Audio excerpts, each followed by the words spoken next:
A couple of pretty good games for the San Diego Gulls, and they finally break the schneid at home. We'll talk about that on this episode of Locked On Anaheim Ducks.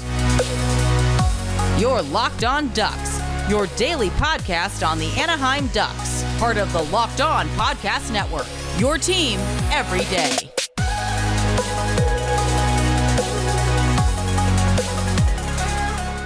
Welcome to Locked On Anaheim Ducks, part of the Locked On Podcast Network, or TLOPN. I'm your host, Jason J.D. Hernandez. I've been covering hockey for well over a decade, and this episode is brought to you by Sleeper. Download the Sleeper app and use promo code LOCKEDONNHL to get up to a $100 match on your first deposit. Terms and conditions apply. See Sleeper's terms of use for details. It is Gulls Thursday. It is a late Gulls Thursday for reasons, but we'll get to that momentarily. In the meantime, don't forget this podcast is free and available across all platforms. And you can follow me on Twitter at StimpyJD, which is working today, I promise. All right, let's get started and talk about the San Diego Gulls. Well, first, before I get to the last couple of games, I want to get to kind of my big take on the Gulls this past week. And that would be defense. Okay, why is defense my bigger take? And more so, why is it improved team defense over the past, well, practically the last 2 to 3 weeks? The reason that's my big takeaway is because San Diego has finally begun to figure it out as far as not allowing their goalies to get too many high danger chances. I'm going to be specific here. The San Diego Gulls over the last, I'm going to go the last 7 games, so I'm going by the month. They have allowed not many goals. If we take away that Chicago Wolves game on December 3rd, they've allowed 3 or fewer goals in all those games. One of those, it was 3 goals, but an empty netter, so I kind of count that, but I guess I should in this case. On the road, the 5 games on the road, they only allowed 9 goals. They've allowed 4 at home, so that's 13 goals over the past 7 games. That's a goals against average of under 2. In this little stretch that they've been on, they've allowed fewer than 2 goals per game. And part of the reason for that, and I'm really going specifically the last 5 games, is the Gulls are doing a much better job keeping the opponents out on the perimeter or keeping them out of the high danger chance area. Let me briefly talk just not about the game itself, but about the shot selection for the game against, I'm going to go the game against Henderson. Because even though the Gulls lost that game, Henderson did not get a whole lot of shots on net from a high danger area. In fact, looking at the slot area, they only allowed maybe 5 slot shots, and that is it. The 3 goals that Henderson got, 2 of them were from the slot, and 1 of them was kind of an empty netter. So yeah, that one's fine. But I thought San Diego did an okay job. They did a much better job against Rockford.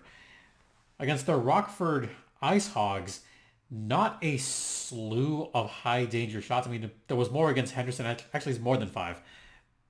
But just in general, they have done a better job keeping the opponents out on the perimeter, something that they had a little bit of trouble with early on. The last game, they went 11-7. They went Carrick, Henderson, Zellweger, White, Haig, Hines, Wolf as the extra defenseman. This is important for a couple of reasons. One, now that we have a couple of guys back for Anaheim, that means that certain guys have to go back down to San Diego. Robert Haig being the player that went back down to San Diego. So they're back to their 11-7, but it's worked lately. And this is where I'm going to give credit to a few guys here. Drew Henderson has had a pretty good active stick, especially in last night's game. He had a very good active stick against the Rockford IceHogs and had a pretty good active stick against the Henderson Silver Knights. At least 2 situations I could think of where Henderson prevented what could have been an easy shot on the left side, I believe. And he prevented what would have been a high danger chance. Also, Olen Zellweger, who I still think has improved little by little. He has made some leaps and bounds if you consider the past couple seasons, but now he's starting to refine some of the defensive deficiencies that he had had in the past. We know Zellweger can shoot. We know he has a fantastic shot. But now I'm beginning to notice that he's using his skating to prevent chances for the opponents. He's starting to use his body to get to pucks along the boards. He is starting to use his frame to knock away loose pucks. Would you believe if I said Zellweger is starting to get to the dirty areas a little more than he did even 2 years ago? I harken back to that one game he had against Ontario in the playoffs. I think back to last season or even earlier this season, when Zellweger would take some risks and play a little bit too unpredictable and go after 50-50 pucks if he would lose. The last couple of games, he's not doing that as much. So he's actually kind of, I don't want to say he's growing up a little bit, but he's starting to grow into his role a little bit better. So that's where I'm going to give some credit to Olen Zellweger in general. Robert Haig, he's looked fine. I guess that time in Anaheim not playing, it didn't hurt him, didn't help him, but he's looked fine since coming back to San Diego. So we'll see if they continue this 11-7. But I just wanted to give my take. Defense has been getting better and is a big part of the reason why the Gulls are on this little streak they're on. They've won 5 of their last 7. And I'll talk about the last 2 games specifically, or I'll really break them down after the first intermission. Stay locked in, folks. Now, a word from eBay Motors. Passion, drive, and patience underlined. What brings home the winning trophy is also what keeps your ride or die alive. eBay Motors has everything you need to maintain your vehicle and level it up to peak performance. From superchargers, roof racks, exhaust kits, LED headlights, and more. Whether you're into speed, power, or style, eBay Motors has got you covered. With over 122 million parts for your number one ride or die. You'll always find exactly what you're looking for. And with eBay Guaranteed Fit, your part is guaranteed to fit your ride every time or your money back. Because with eBay Motors, you're burning rubber, not cash. With all the parts you need and the prices you want, it's easy to turn your car into the MVP and bring home that win. Keep your ride or die alive at ebaymotors.com. Eligible items only, exclusions apply. eBay Guaranteed Fit only available to U.S. customers. Welcome back to Locked On Anaheim Ducks, part of the Locked On Podcast Network. But it's Gulls Thursday, so we're going to talk about the last couple of Gulls games that took place at home. Yes, they finally returned home after that long road trip in the Midwest where they beat up on the Chicago Wolves, clobbered the Rockford IceHogs, and did their duty against the Milwaukee Admirals. So now they're back home to take on a foe who they have had trouble with in the recent past. That is the Henderson Silver Knights. Now, this was a pretty solid back and forth between both teams. The Gulls, they looked okay offensively. Henderson looked better, but it could have been worse. Let's put it that way. Now, that first period was pretty much all Henderson. Now, granted, that's where they got all their high danger shots. Pretty much all the high danger chances came in that first period. If you take away that first period, everything I talked about in the first segment is completely true. Out of these six periods that the Gulls played, 5 of those periods, they played nearly perfect defense. But man, they jumped out slow in that first period back home. Shots were a whopping 15-6 in favor of Henderson. The amount of high danger shots they had on there was in fact 5. So that 5 that I mentioned before, that was in one period. They had a couple more after that. But not only looking at the chart, but looking at how they maneuvered that first period, they were just a little bit slower. They looked like they were just off their game. Now, granted, they hadn't played in a week. The last time they played before the 16th was all the way back on December 9th. So they had a long layoff. My first thought was, God, they look rusty. They just looked rusty in that first period. Once they shook off the rust, they were fine. Now, there was no goal scored in that first period, thank God. They were still trying to shake off some of the rust in the second period. Mason Morelli scored on a bad turnover. So 1-0 Henderson early on. Second period, this is where I kind of gave some claps to Braden Tracy there, finally scoring. And oh yeah, it was a Teddy night. It was a good one. So San Diego, yeah, finally got those Teddies on the ice. That's why I got a little bit nervous watching that game, because I knew it was a teddy bear toss night. And that's why there was well over 11,000 fans. They were just waiting and waiting and waiting, and finally got that goal for teddy bear toss night. Thank God. Can you imagine if they had gone the whole game without scoring a goal? Then poor Callan would have had to make the announcement later on. By the way, fans, do not throw your teddies onto the ice during the last 6 minutes. I would have felt bad. And by the way, that's my colleague Callan McClurg, who is the public address announcer for the San Diego Gulls. I know he was a little bit nervous during that game. I know the feeling, Callan. I know the feeling. I was there last season with Coach Valley. Hopefully not this season. But yeah, they finally got that goal. And it was tied 1-1 for most of the rest of the game until close to the end when there was 2 penalties. The Olin Zellweger penalty, that was a bad lapse in judgment where he got beat and got a penalty. Yeah. I kind of cringed at that one because I said in my head, Zellweger's having a good game. Oh, he got nailed for tripping. And it's not that it was a ticky-tack call. He just shouldn't have made that penalty. And Jonas Ronberg scored on the power play. That made it 2-1 Henderson. And just after, or way after that, with about 5 seconds left, Mason Morelli scored his second of the game. I kind of don't count that one because, empty net goals. For all intents and purposes, it was a 2-1 game, but in the scorebook, 3-1 Henderson. Thomas Suchanek had a good effort. 32 saves on 34 shots.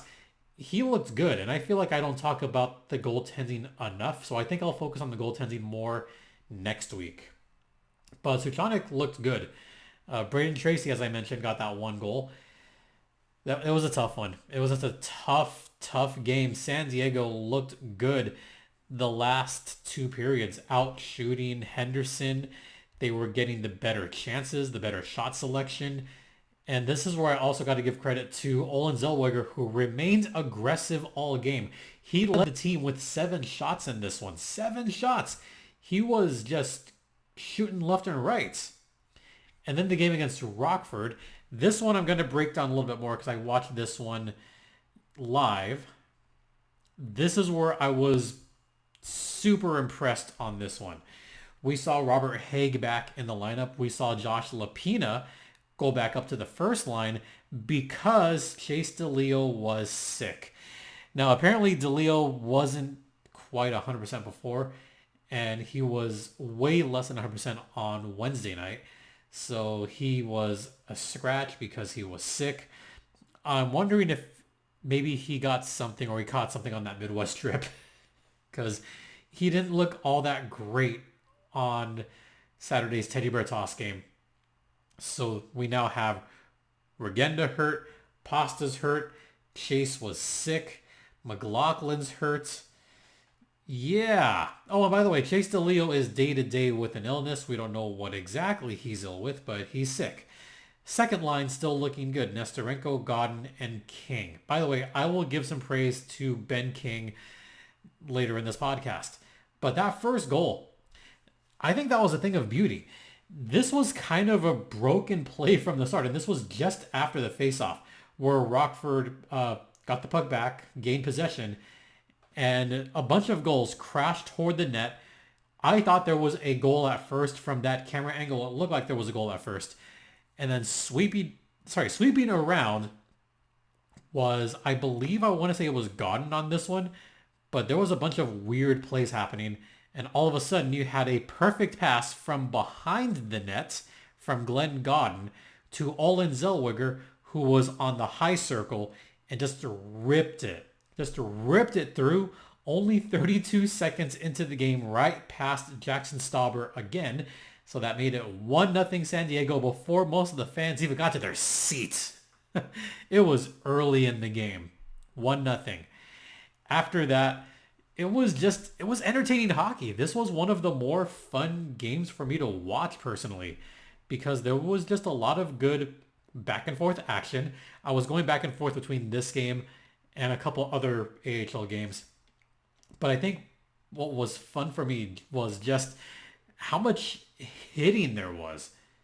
There was a lot of hitting on this game and a few calls that did not get called.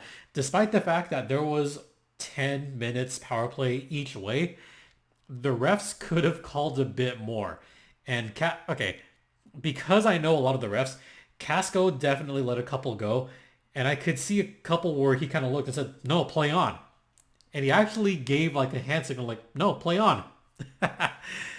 It wasn't quite prison rules, but it was street rules on this one.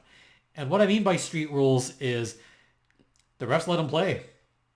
And I like both those guys. They let him play. Awesome. The hitting was great. The kind of reverse hits, that was great. And that was pretty much most of the second period. Even though the Gulls got outshot 13-5, just a lot of fun, heavy hits. That was great. Jackson Cates scored in the third period, making it 1-1.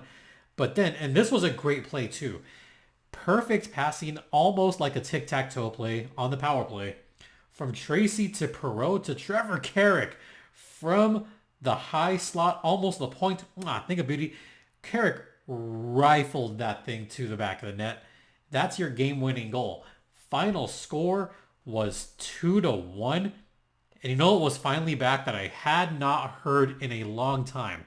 And I'm just going to get a little personal here. Actually, no, I'm going to hold that over to the third segment, because I got to talk about the fans and talk about Ben King and just talk about what else I was going to talk about. Trevor Carrick. So I'll talk about all of that after the second intermission. Stay locked in. Now a word from Sleeper. This season brings all sorts of possibilities. Maybe someone on the Ducks could score 40 goals. Maybe they makes the playoffs. Who knows?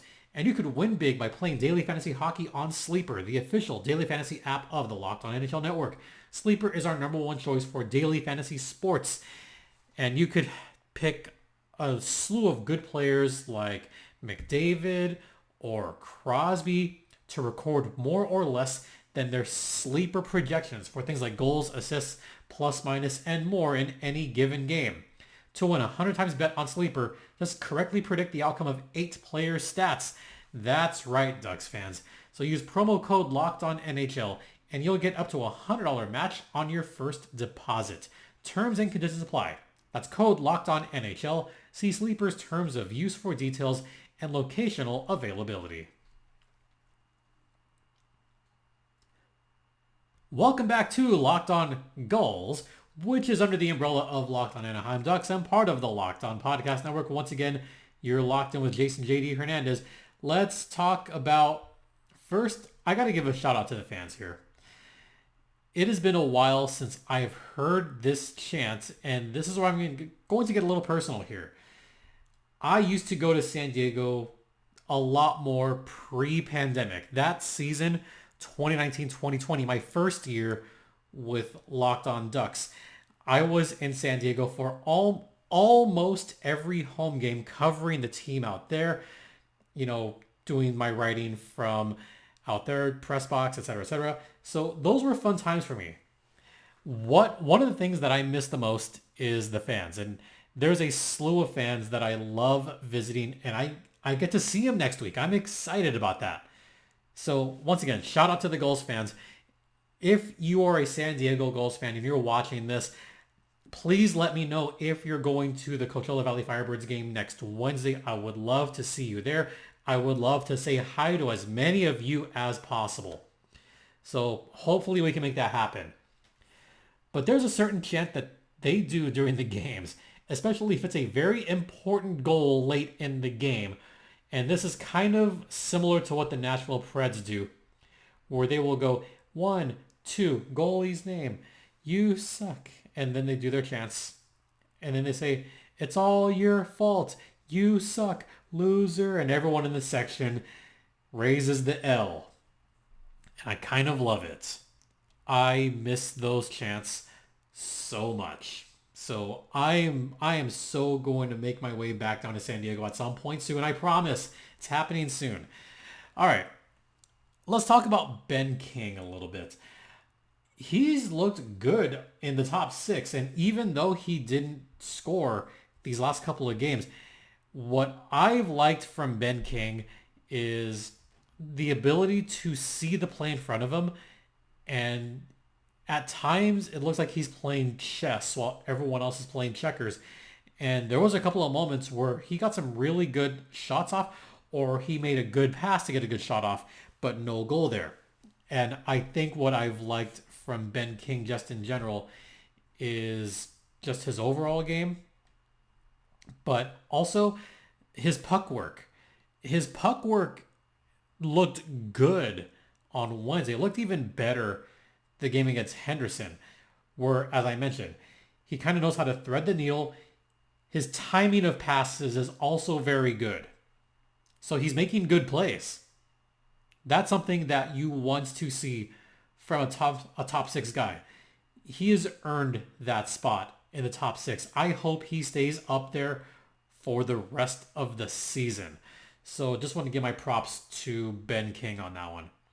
All right, we're going to end this very quickly. Before I do that, just want to mention we have a show coming up tomorrow. It's going to be a recap of the Flames game. And the reason I'm saying this now, this will come out Thursday afternoon, Thursday evening. I will be doing a postcast with Audie James for Game Over Calgary. So be sure to check us out there. That'll be live after the Ducks Flames game on Thursday. Friday will be our last show of the week. And then we will have a special show over the weekend. So watch out for that, folks. In the meantime, thank you so much for watching. Thanks for listening. Don't forget this podcast is free and available across all platforms, including Stitcher, Spotify, Odyssey, Apple Podcasts, Google Podcasts, etc., etc. You can follow me on Twitter at StimpyJD. The show's Twitter's at LO_Ducks. You could email me at lockedonanaheimducks@gmail.com. Once again, thank you all for your continued support. It is so greatly appreciated. And I should mention that this dog has been staring at me for the past 5 minutes. So I'm going to see if she wants to come up here for the end of the show. Nope, she's just laying there. But I'm going to bring her up anyway. Oh, she's up. Here we go. It is Zuri, folks. And we're going to say goodbye for now for Zuri and myself. Yeah, Zuri's a good pup. For Locked On Anaheim Ducks, this is Jason JD Hernandez saying, please have a good rest of your evening. Please remember to be safe out there. Be kind to one another. And Ducks and Gulls fly together. Caw-caw, caw-caw. Yeah.